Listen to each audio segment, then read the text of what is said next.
ذوالفقار علی بھٹو وہی شخص تھا جس نے راولپنڈی کے راجہ بازار میں کھڑے ہو کر امریکہ کو وائٹ ایلیفنٹ کہا تھا، اور اس کے جواب میں ہنری کیسنجر نے اسے دھمکی دی تھی کہ ہم تمہیں نشان عبرت بنا دیں گے۔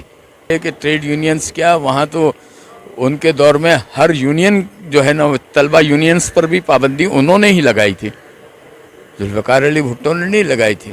کہ ذوالفقار علی بھٹو نے جو انتخابات کروائے تھے وہ اپنی آئینی مدت پوری ہونے سے قبل ہی جو ہے نا وہ کروا دیے تھے، اور اس کے اندر بعض شکایات ہو سکتی ہیں، لیکن کوئی ایسا بڑا واقعہ نہیں تھا جس کو کہ بنیاد بنایا جاتا۔ باہر ایک موب کریٹ کیا گیا اور مختلف سپلیمنٹ نکالے گئے اور لوگوں سے کہا گیا کہ صاحب لوٹ مار ہو گئی، فلاں ہو گیا، افراتفری مچ گئی، اور اس کا فائدہ جو ہے ان قوتوں نے اٹھایا جو اس ملک میں جمہوری نظام کو ڈی ریل کرنا چاہتی تھیں، اور ڈی ریل کرنے میں وہ کامیاب ہو گئے۔ اس کا اعتراف بعد میں پی این اے کے رہنماؤں نے بھی کیا۔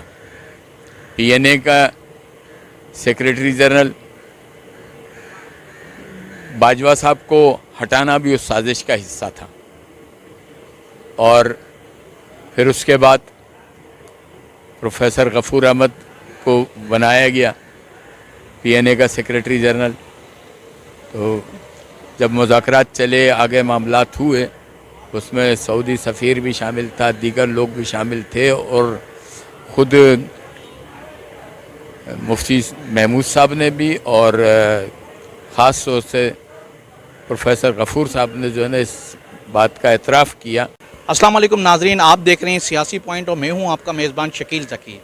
آج سے 46 سال قبل آج کے دن 5 جولائی 1977 کے روز ایک منتخب حکومت کا تختہ الٹا گیا، اور اس کے بعد ملک میں مارشل لا لگا، اور جس کے اثرات آج بھی ہمارے سیاست کے اندر نمایاں نظر آتے ہیں۔ آج ہمارے اس پروگرام سیاسی بیٹھک کے ساتھ سینئر صحافی تجزیہ کار جناب سید نعمت اللہ خان بخاری موجود ہیں، ان سے ہم سوالات کا آغاز کرتے ہیں۔ السلام علیکم سر۔ وعلیکم السلام۔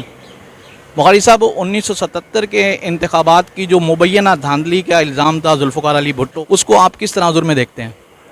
بھائی آپ نے تو پہلے ہی کہہ دیا مبینہ دھاندلی، اس کا مقصد ہے کہ اس کا کوئی ثبوت نہیں ہے، لیکن اس کے باوجود جو ہے بہت سارے واقعات ہیں، معاملات ہیں جن کے اوپر گفتگو کی جا سکتی ہے اور تاریخ کو درست کیا جا سکتا ہے۔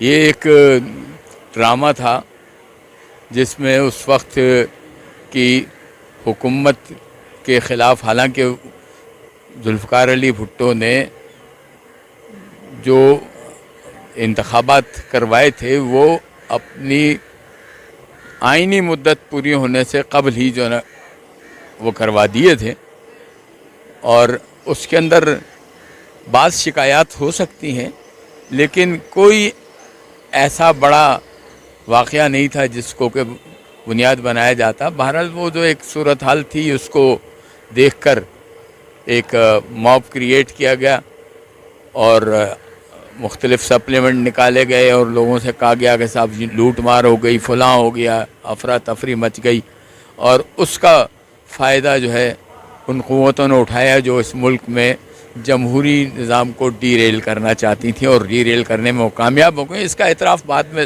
پی این اے کے رہنماؤں نے بھی کیا۔ پی این اے کا سیکریٹری جنرل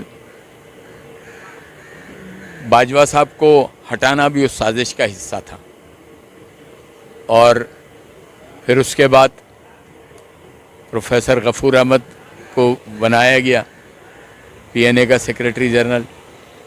تو جب مذاکرات چلے، آگے معاملات ہوئے، اس میں سعودی سفیر بھی شامل تھا، دیگر لوگ بھی شامل تھے، اور خود مفتی محمود صاحب نے بھی، اور خاص طور سے پروفیسر غفور صاحب نے جو ہے نا اس بات کا اعتراف کیا کہ اس وقت نادیدہ قوتوں نے پی این اے کو استعمال کی اپنے مقاصد کے لیے اور اقتدار پر قابض ہو گئی. اور یہ طے تھا کہ تقریباً 25 کے لگ بھگ نشستوں پر، ہو سکتا ہے اس سے کم ہی ہو، مجھے جو یاد پڑتا ہے وہ ان کا کہنا یہ تھا.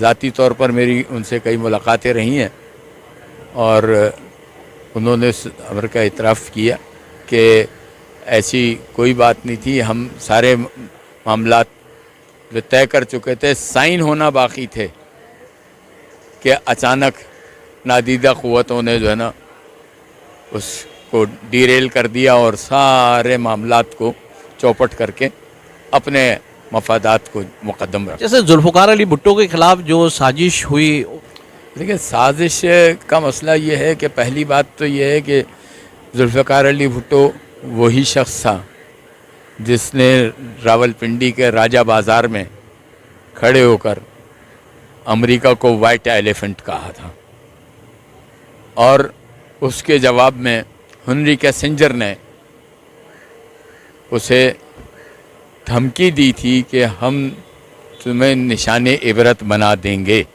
یہ ریکارڈ پر موجود ہے.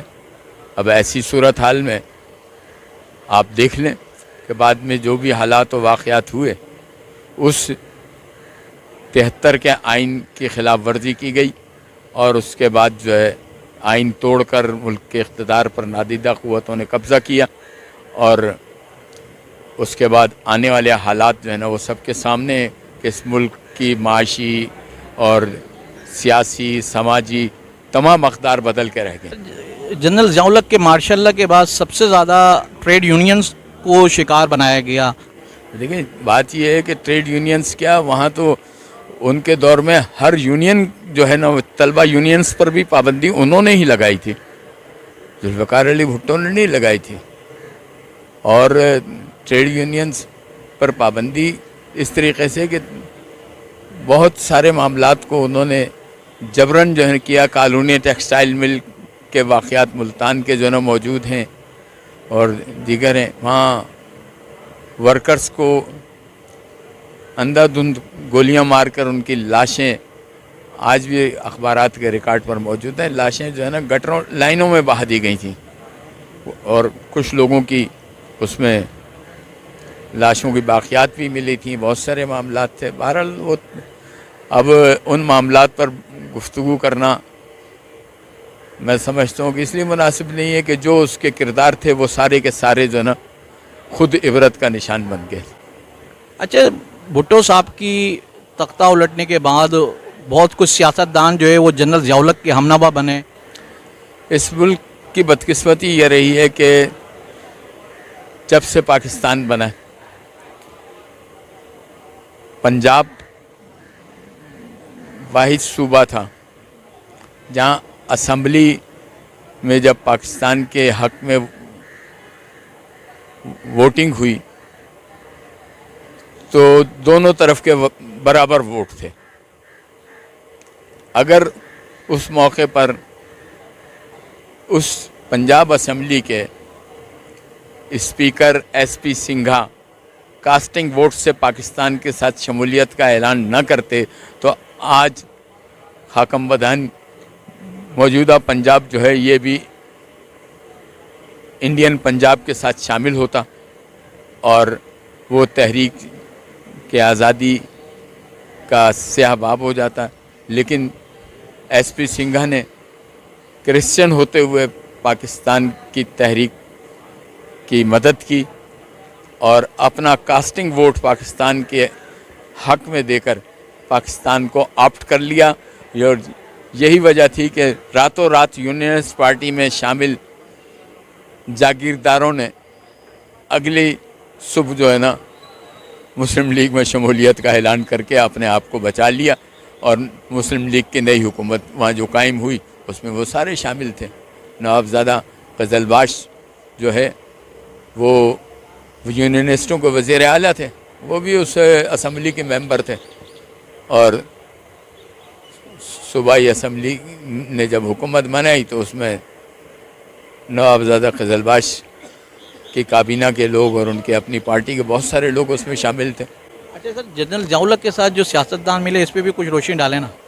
لیکن سیاستدان، میں نے آپ کو بتایا نا کہ یہی صورتحال، یہ 86 خاندان ہیں اس ملک میں جاگیرداروں کے، جو ہمیشہ اسٹیبلشمنٹ کے ساتھ رہ کر اپنے معاملات کو چاہتے ہیں، کیونکہ پاکستان واحد ملک ہے جہاں پر اس خطے کے حوالے سے اگر دیکھا جائے تو جاگیرداری قائم ہے، ورنہ جنوبی ایشیا میں جاگیرداری روز اول سے ختم کر دی گئی.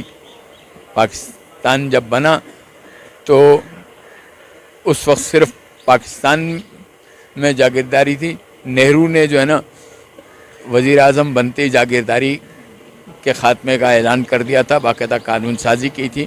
اور یہی وجہ ہے کہ جتنے وہ لوگ کہتے ہیں کہ صاحب انہوں نے حب علی میں نہیں بغض مافیا میں کیا تھا فیصلہ، کیونکہ جاگیردار سارے مسلمان تھے. ٹھیک ہے، ہوں گے اور ہونے بھی چاہیے تھے، کیونکہ 1000 سال مسلمانوں کی حکومت تھی وہاں پر. لیکن اس جاگیرداری نظام کے خاتمے سے یہ ہوا کہ ہندوستان میں ڈیموکریٹک سسٹم جو ہے نا وہ آج تک ڈیریل نہیں ہو پایا. پاکستان میں ڈیریل اس لیے ہو جاتا ہے کہ وہ جاگیردار خاندان جو ہیں جب موقع آتا ہے تو نادیدہ قوتوں کے ایجنڈے پر کام کرتی ہیں اور اپنے مفادات کے ساتھ ان کے مفادات کا تحفظ کرتی ہیں اور ان کے کیمپ میں شامل ہو جاتی ہیں. آٹومیٹکلی عوام جو ہیں وہ پس جاتے ہیں. اور پھر جب نیا الیکشن ہوتا ہے، کیونکہ پنجاب میں تو خاص طور سے اور پاکستان میں عمومی طور پر سیاستدان کو تھانہ، کچہری اور پٹواری یہ جو ہے نا اپنے قبضے میں چاہیے، کیونکہ اسی کے ذریعے قبضہ مافیا بھی فروغ پاتا ہے، اسی کے ذریعے لوگوں کے حق بھی مارے جاتے ہیں، اسی کے ذریعے زمینوں کا انتقال بھی ہوتا ہے اور جائیدادوں میں اضافہ بھی ہوتا ہے. تو وہی کوئی نئی بات نہیں ہے. آج بھی آپ ملک سے جاگیرداری سسٹم ختم کر دیں تو بہت سارے معاملات حل ہو سکتے ہیں. جیسے بنگال میں جب اے کے فضل الحق وزیر اعلیٰ بنے تھے تو پہلا کام انہوں نے کیا تھا، انہوں نے جاگیرداری ختم کی تھی. دوسری مرتبہ وزیر اعلیٰ مغربی بنگال کے بنے حسین شہید سروردی، تو انہوں نے وہاں جاگیرداری ختم کی. تو اس طریقے سے مرشد آباد اور بنگال میں تو جاگیرداری ختم ہو چکی تھی. جب آزادی کی تحریک آئی تو اس میں باقی ماندہ ہندوستان اور مجوزہ پاکستان جو ہے اس میں جو لوگ رہ گئے تھے ان کے مستقبل کا فیصلہ کرنا تھا. نہرو نے زمامی حکومت سنبھالنے کے بعد یہ کام بخوبی انجام دے دیا. لیکن ہمارے ہاں جو صورتحال تھی وہ میں نے آپ کو بتائی کہ کاسٹنگ ووٹ کے اوپر تو